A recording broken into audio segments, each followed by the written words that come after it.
اعوذ باللہ من الشیطان الرجیم بسم اللہ الرحمن الرحیم۔ عرب میں جو بھی اخلاقی اب معاملہ ہو چکا تھا اس وقت جب کہ حضور کی بعثت ہوئی ہے، اس کا نقشہ اب آ رہا ہے سورۃ الماعون میں۔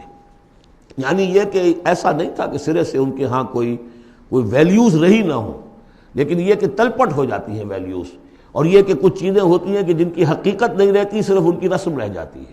جیسے آج ہمارا حال ہے، رہ گئی رسم اذاں روح بلالی نہ رہی، فلسفہ رہ گیا تلقین غزالی نہ رہی۔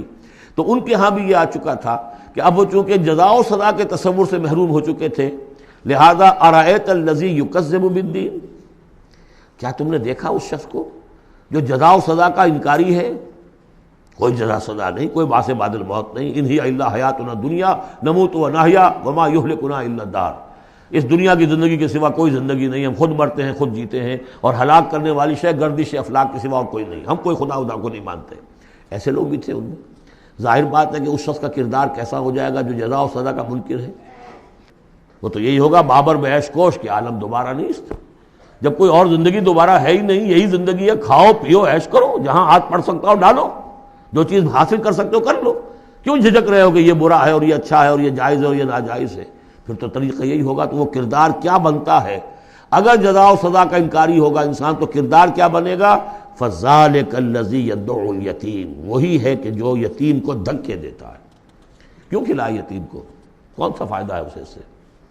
وَلَا يَحُضُّ عَلَىٰ طَعَامِ الْمِسْكِينِ، اور کسی مسکین کو کھانا کھلانا خود تو درکنار، کسی اور کو بھی اس کے لیے کوئی تلقین کرنے کو تیار نہیں، اس لیے کہ اندیشہ یہ ہے کہ میں اسے تلقین کروں گا تو پلٹ کر مجھ سے نہ کہے کہ تم کیوں نہیں کھلاتے۔ فَوَيْلٌ لِّلْمُصَلِّينَ، ان کے ہاں نماز تو ہے، نماز کا حلیہ انہوں نے بگاڑ دیا ہے۔ وہ سورہ انفال میں ہم پڑھ چکے ہیں، سیٹیاں بجاتے تھے، تالیاں بجاتے تھے، لیکن وہ نماز سمجھتے تھے اسے۔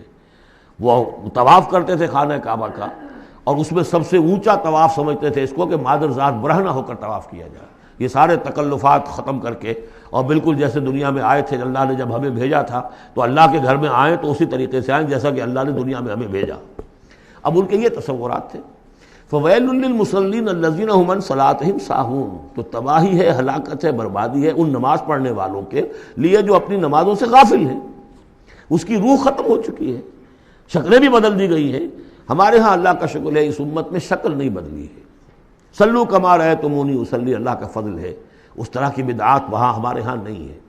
لیکن یہ ہے کہ روح جو ہے، روح نماز، حضور قلب، آدمی نماز پڑھ رہا ہو تو احساس ہو کہ میں کس کے سامنے کھڑا ہوں، اور پھر جو کہہ رہا ہو اس کو سمجھ رہا ہو، اور خلوص و اخلاص سے کہہ رہا ہو ایاک نعبد و ایاک نستعین، پھر اس پر عمل کرتا ہو، وہ کہاں کتنے ہیں؟ ایک رسم ہے، رہ گئی رسم اذاں روح بلالی نہ رہی، فلسفہ رہ گیا تلقین غزالی نہ رہی، نماز و روزہ و قربانی و حج یہ سب باقی ہیں، تو باقی نہیں۔ الذین هم عن صلاتهم ساہون الذین هم یراؤون، اور اگر کوئی نیکی کا کام کرتے ہیں تو دکھاوے کے لیے، تاکہ اس سے کچھ شہرت ملے، بڑا بہت سخی آدمی ہے۔ وَيَمْنَعُونَ الْمَاعُونَ، لیکن ان کی شخصیت کے اندر پستی کا عالم یہاں تک آ گیا ہے کہ عام استعمال کی چیزیں بھی مانگے تانگے نہیں دیتے۔ عرب میں بھی رواج تھا بھئی کہیں سے کسی کے چولہے میں سے کوئی انگاری لے آؤ تاکہ ہم آگ روشن کر لیں، نمک ہے کسی سے مطلوب ہے تو اس کا کوئی جھجک نہیں ہوتی تھی، نمک دے دیا جاتا تھا۔ لیکن وہ لوگ ان چیزوں میں بھی آ کر شقی ہو جاتا ہے۔ صدق اللہ العظیم۔